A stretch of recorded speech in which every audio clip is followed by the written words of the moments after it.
who didn't like it besides Brockman, the absolute beatdown by the Buffalo Bills on Saturday night. Yeah. There was some Fitz magic in the air because the dude didn't wear a shirt and only came with his beard.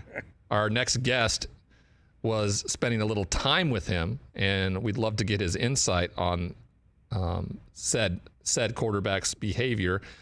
Eric Wood, former Buffalo Bill, first-round draft pick for said Buffalo Bills, here to join us and talk to us about what this team is doing. Welcome to the show, Eric. How you doing?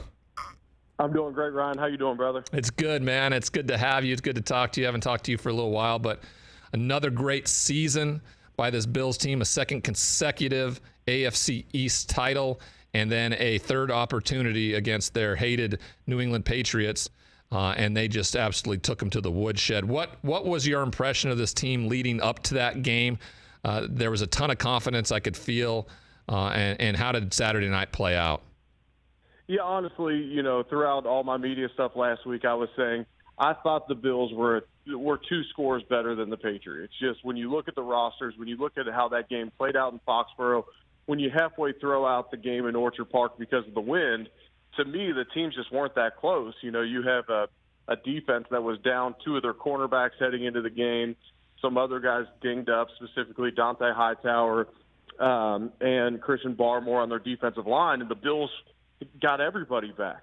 And so when you started looking at these things, a rookie quarterback with Josh Allen with his playoff experience, the one X factor was going to be Bill Belichick. Could he come up with a game plan to slow down this offense and give his team a chance of winning? And that just didn't come to fruition on Saturday night. Joining us again, Eric Wood. What's Next with Eric Wood podcast. Check it out, everybody, where you get your podcasts. You looked at some of these games from the weekend, and I don't. My expectations aren't as high for the Chiefs because of who they played in the Steelers. I do feel like the victory in the way they did it, because they executed so well against.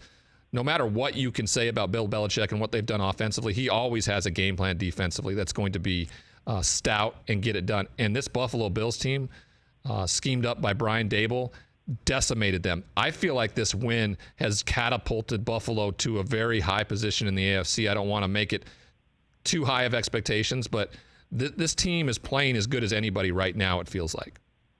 Yeah, you're exactly right. I mean, they're sitting – I saw this morning it's a 1.5 spread on the game, so that means on a neutral field they're saying that the Bills are a 1.5 favorite if you're assuming that Arrowhead's the traditional 3-point difference in the point spread. And so, yeah, they're right there with the Chiefs. And, coming into the season, I think that's where everyone predicted it would be. Now, Tennessee, plays more consistent ball this year, and they get into the 1 seed. And so now this isn't the AFC Championship game. This is in the divisional round, but by all indications, these are the 2 best teams in the AFC. So it'll be a fun matchup, and you're right. I mean, the scheme that Brian Daboll put out there, I mean, they used different personnel groupings on 50 different plays. They had Isaiah McKenzie had 3 carries in the game, almost using him in a Deebo Samuel type role. The Bills, backup slot receiver to Cole Beasley, they put him in the backfield. And they were just so multiple offensively. And then it seemed like every time the coverage was there and New England was in all the right spots, Josh Allen would make a guy's ankles break on the outside and he'd reel off another 20-yard run. Josh Allen, you brought him up. He has been exceptional, right? There were times this year where some people thought he may have kind of gone back in a different direction with a 3-interception game here or something like that, or the fact they were losing in games. But what they did offensively this year, the point differential, I mean, it was record-breaking. It was outrageous. They are playing as high a level as they can right now. That being the case, does Leslie Frazier have it in him to find a way to stop this Chiefs team and make it a game? Yeah, I mean, so when you look at the approaches that they've taken against the Chiefs, and we'll go back to the last 3 matchups. So started during the 2020 season. In the regular season, they played on a Thursday night, I believe. Maybe it was a weekday game. It was like a COVID mess with the game, but I believe it was a Thursday game. And so they played in Buffalo. Buffalo kept their safeties high, and Clyde Edwards-Helaire rushes for over 150 yards. And Mahomes doesn't do a whole lot, but the Chiefs get the victory. Then, come playoff time, the Bills brought some pressure, and you know as well as anyone, Ryan, when you bring pressure against Patrick Mahomes, it's literally a death sentence. Like, you may get him once, and he's going to get you the next 9 times when you bring the blitz against him. And the Bills got beat in the AFC Championship game last year, so they evaluated all offseason. You know, the entire team is built to play with the Kansas City Chiefs, and then in Week 5 of this season, they kept their safeties high. They were able to stop the run with the 6-man box, and they did a lot of press on the outside, a lot more than they normally do, trying to disrupt the timing of Tyreek Hill and Travis Kelce, and then understanding that a lot of their answers are the screen game to the outside. I believe in their last 6 games, including the playoffs, they throw screens on 14% of their plays. I mean, that is an extremely high number, but that's how they've been able to combat the 2 high safety looks that gave them troubles earlier in the season. Well, we'll see without Tre'Davious White, Buffalo's all-pro corner. We'll see with him being gone for the year with a torn ACL, if the Bills can still run those concepts and slow this Chiefs offense down like they did in their victory in Arrowhead earlier this year. Yeah, that was the question I was going to ask. You know, we talked about it with Mitchell Schwartz just a little bit ago. I've been talking with the guys here. This Chiefs team has lost to all 3 of the teams that are left in the AFC, right?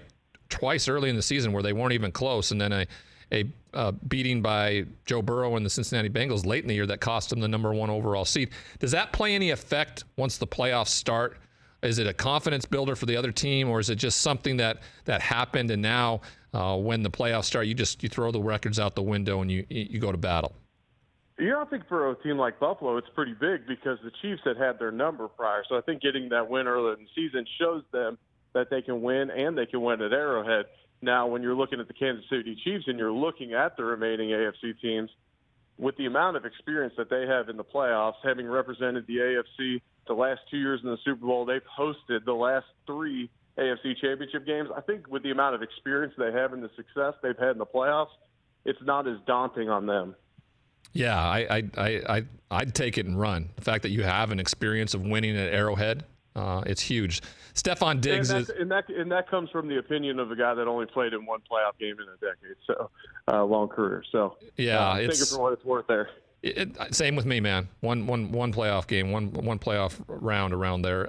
So understanding what this is like is a different animal. But winning at Arrowhead, I played in Arrowhead twice, once every year for my first 3 years in the NFL. So I know how difficult it is to play there. So when you have that confidence builder, to that point, Stephon Diggs' picture that's lingered throughout the year, right? The moment last year when Kansas City was celebrating that AFC championship, he stayed out. He watched it play out. He saw the confetti fall. He saw the trophy awarded. What did he take away from that? And did he want to see exactly what it felt like? Feel that kind of that stick in the guts of what that feels like, and not try to make that thing ever happen again? Yeah, I think you're exactly right. And you know as well as anybody, in moments like that, you can either embrace them, you can learn from them, or you could go try and numb yourself or kind of just say, hey, the season's over, let's move on to next year. Your body feels terrible at the end of the season. You're ready for this off season to get going. But, when you're a competitor and you are so close and you have, you're literally on the verge of a Super Bowl appearance, especially for an organization that hasn't had tremendous success as of late, like the Buffalo Bills, it's just it hurts, and I think he wanted to soak it in, and I think he wanted that moment to fuel him for an entire offseason, which it has done. And I feel like at times the Bills this year have been playing chess, and at times it may have affected them, but it really paid off in a big way last week. And Josh Allen a few weeks ago was asked about Stephon Diggs' production being down from last year, and if that was intentional because he wasn't 100% entering the playoffs last year, even though he was number 1 in the NFL in receiving yards and catches, he came in a little dinged up. And Josh alluded to the fact that, yes, they've kind of tempered his targets a little bit. And then Emmanuel Sanders was held out the last 3 weeks of the season to make sure he was fresh for that last game against New England, and he toasted the guy for a touchdown.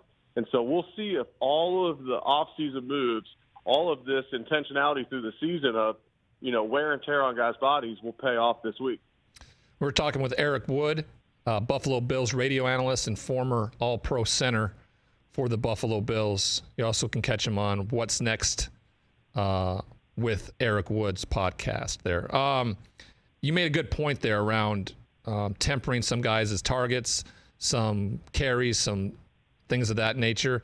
I've been saying for a couple of weeks now that Buffalo gets it, right? They understand. Even if they wouldn't have won the East, they knew we got to get to the playoffs again. That's where it's done. We know what we're capable of. Just find a way to get there, whatever avenue we have to go to, and put us in a position. And they've gotten to that place. Now, if they were able to get by and win a game this week, is there an opponent in the Tennessee Titans or the Cincinnati Bengals that they would rather see come up to Northern New York for that AFC Championship?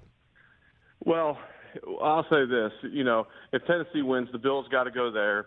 And going to Tennessee, that's not the worst environment to go to. Buffalo has always traveled there extremely well anyways. It's a much easier commute for me. But, when you look at the match, and then you would get Cincinnati in Buffalo if Cincinnati wins. So looking at those, you'd rather host the playoff game. Now, that being said, I think the Bills come into this game against the Chiefs as an underdog. I think even if you're on the road at Tennessee next week, even having lost to them on that Monday Night Football game, I still think the Bills come in as favorites in that game. Yeah, I'd agree with you. For whatever reason, maybe it's because they've just been out of sight, out of mind. I'm not thinking about the Titans right now. I just haven't been. We got Kayla Anderson coming up in a little bit, and she's going to tell us exactly what's going on. Derrick Henry's going to speak to the media for the first time in a long time. Yeah, and to your point there, I mean, to me that just points at more of what a great coaching job Mike Vrabel does down there. Yeah. Hey, we just take care of business. We play a physical brand of ball, and it may not light up the highlight reel every week. And even if our star player, who was the highlight reel, gets hurt, that makes us even less marketable, and we're just going to take care of business and get the number one seed. And you were a guest on my podcast. He was a guest as well on the podcast. And you peel the curtains back on someone like him, and you just kind of get like, okay, your team is wired a certain way. They're successful year after year because most teams emulate the personality of their head coach. And down there in Tennessee, they obviously emulate him. Yeah, they have. They are tough-nosed, defensive-minded, rough and tumble football team. You don't want to see them. You flat down, especially in the playoffs when it's about defense, it's about running the football, and they get the best in the business back for the playoffs. All right, the most wanted answer to any question: what was going on with Ryan Fitzpatrick last week, and how did Fitzmagic just absolutely evolve into a win in Buffalo? Tell us about that a little bit. Here, at least he has his jacket on with you there. It looks probably pregame, right? How did it turn out where the beard was the only thing left on his body, I think, by the end of the game? Well, funny enough, that picture of us in the booth was halftime, so he just barged in the booth at halftime, but we invited him. But he let me know earlier in the week he was coming to the game, so I said, hey, I'll make sure you're in a suite. I got a bunch of people in town. You can sit in my foundation suite, or, we have our Legends director. He can find you some seats. He said, no, I'm good. I already got tickets. I'm like, well, where are you? And he's like, oh, I'm just in the club. We're going with my son and some of his buddies and their dads and a couple of my old neighbors. I'm like, dude, you're going to get crushed. He's like, no, I'll be all right. And so, by the end of the game, he's got his shirt off. But, I mean, it just shows how just down to earth of a guy he truly is. The fact that he would do that and wanted to bring his son back to Buffalo, where he had so many great memories. I remember his son's from Buffalo, so he brought Tate with him, who's 12 or 13. So, I mean, that's 11 years. Yeah, I mean, he was like 3 the last time I saw him in Buffalo. I've seen him elsewhere, but it's just special that he wanted to do it, and probably he'll always go down as a favorite with the Bills fans. But in a podcast last year, I believe it was Schefter, asked him what the best fan base in the NFL. At the time, he was the current starting quarterback for the Miami Dolphins, and he said the division rival Buffalo Bills fan base is the best fan base he's been around. So that got it going this weekend, just solidified his legendary status in Buffalo. Yeah, and then you got Jim Kelly and Thurman Thomas out there pregame pumping everybody up. This is a chance, right? Since the early 90s, where they went to 4 consecutive Super Bowls and lost them all, Josh Allen, this defense, these coaches, everybody seems to have a little bit of optimism heading into this weekend, and I think it makes for one of the best divisional weekends in the AFC side of things that we've had in a long time.